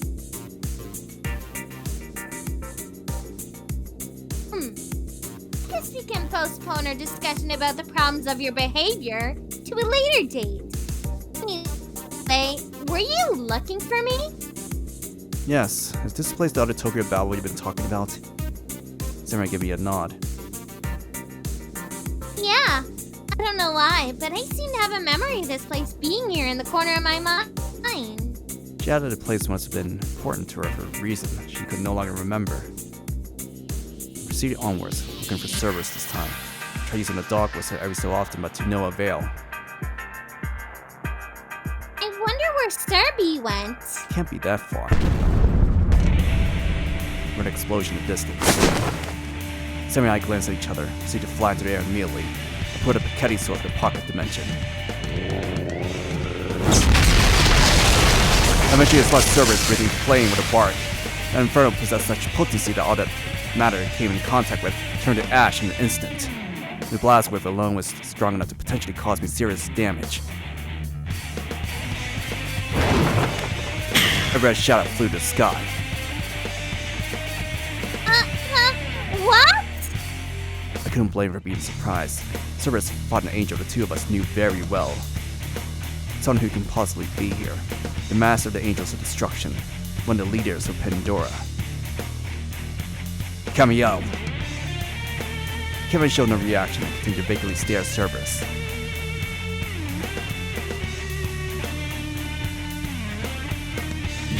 Don't be fooled, Tendo Setsuna. That is not Samael. Figure as much. For starters, there's no way he could possibly be here. When he was, he had no reason to fight Cerberus. He had betrayed us for some inexplicable reason. It would make no sense for him to completely disregard me for calling him out. He wore an expression, not a big of anger, joy, killing intent on his countenance. And so, the answer pertaining to his identity was but one. Fake. Cerberus leapt back with a growl. Let me deal with him, Cerberus. Thanks. But be careful, Tendo Setsuna. That thing has no perceptible killing intent. Yeah, I could tell. But guess why? Gavin turned his face and pointed his sword at me. So a quick glance to see a Cerberus and Samael were at a safe distance.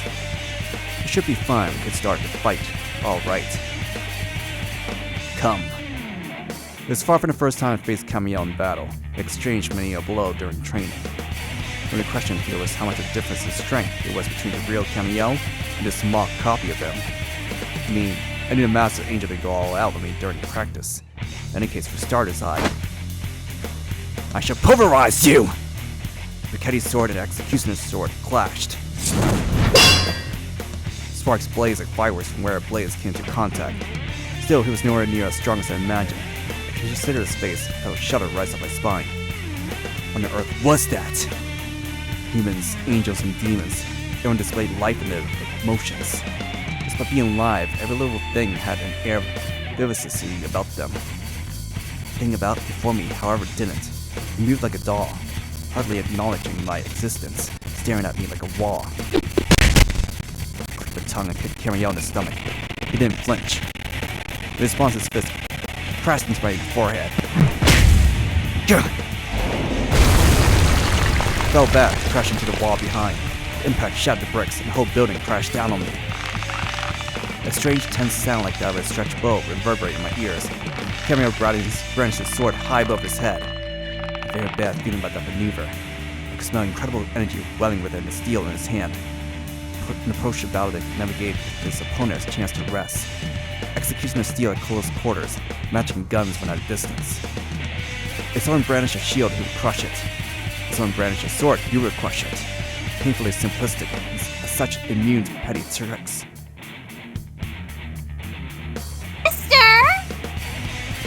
Samael lurched forward. The next moment, the ground shook. The air let out a wail. The Executioner's swords bearing the name of death, Samael's strongest weapon, an absolute tool of punishing those beyond salvation by decapitation. Could it be that it had been copied somehow? Absolute death before which all and everyone, mortals and divine beings alike, had been equal, descended on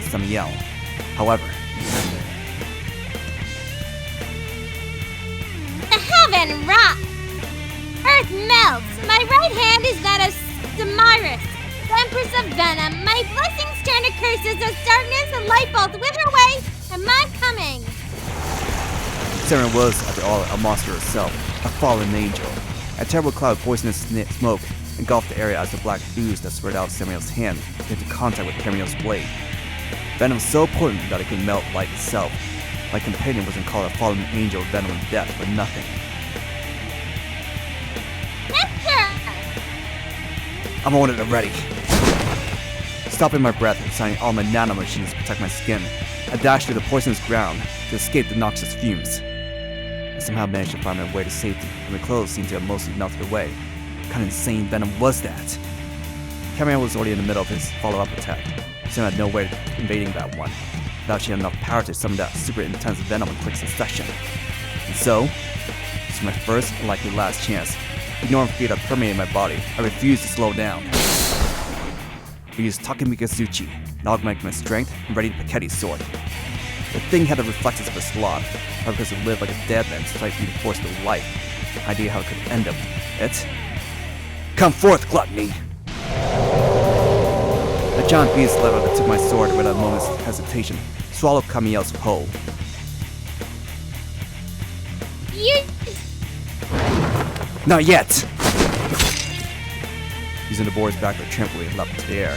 As expected, the beast's stomach soon burst open, and Camiel emerged outside, mostly unscathed. Having lost sight of me, however, he began to look around in confusion. I'm here! His gaze darted upwards straight at me, rather my sword impaled his face the very next moment. Come forth, sloth! Bolton Go invaded his body from inside, set on fire, and turned a fake frame of mock Camiel into a pyre. Yet, through the whole ordeal, thing that not a single cry out.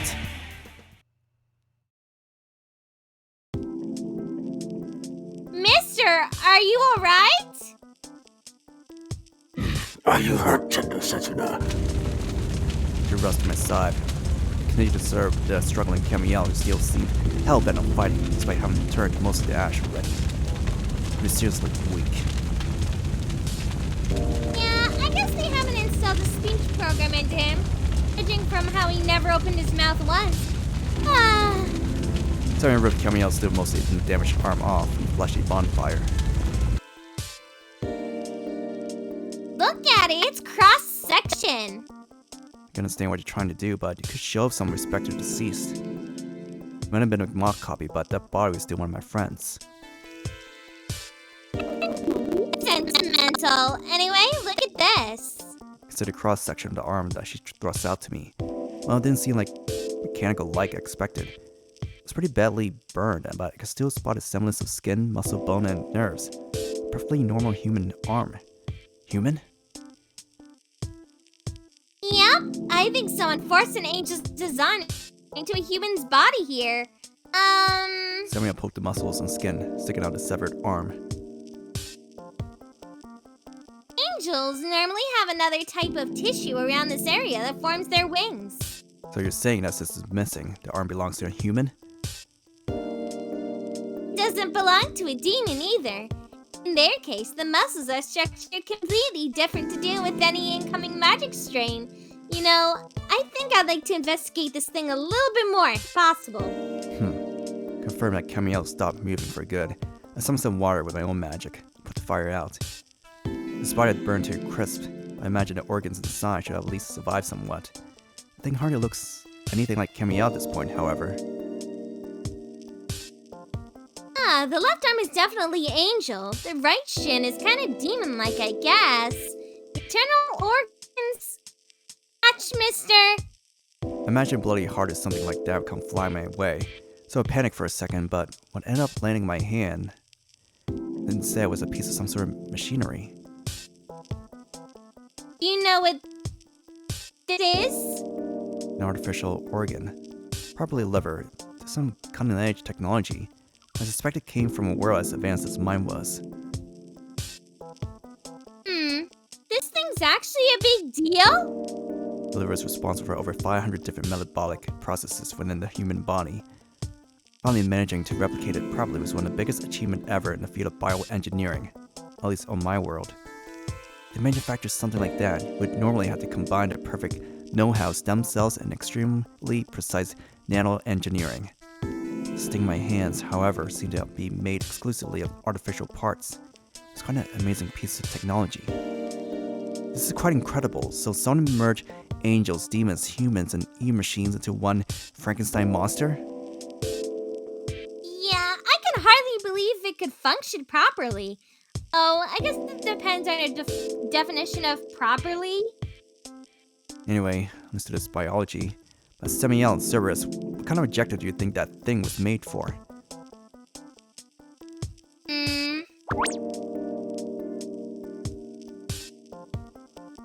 No idea. We're just a dog. Just a dog. Cerberus returned to its smaller form before I knew it. Pondering complicated matters didn't seem to be his nature. Samael, on the other hand, kept staring at her right hand. What is it? She gave me a smile and shook her head. It's a lot of things, but it's nothing, sir. A lot of things, huh? Yeah, I mean, we already know about my heritage. The enemies around here, like this Samael, are made using the same technology that was used to make me too. She voiced something that must have weighed on her heavily with an almost nonchalant full tone. I guess I should start thinking about who made you. Jeremy glanced up the sky, took a deep breath. It was made by the one who killed me, crowned Prince of Hell Astaroth, and the so-called original woman, Eve.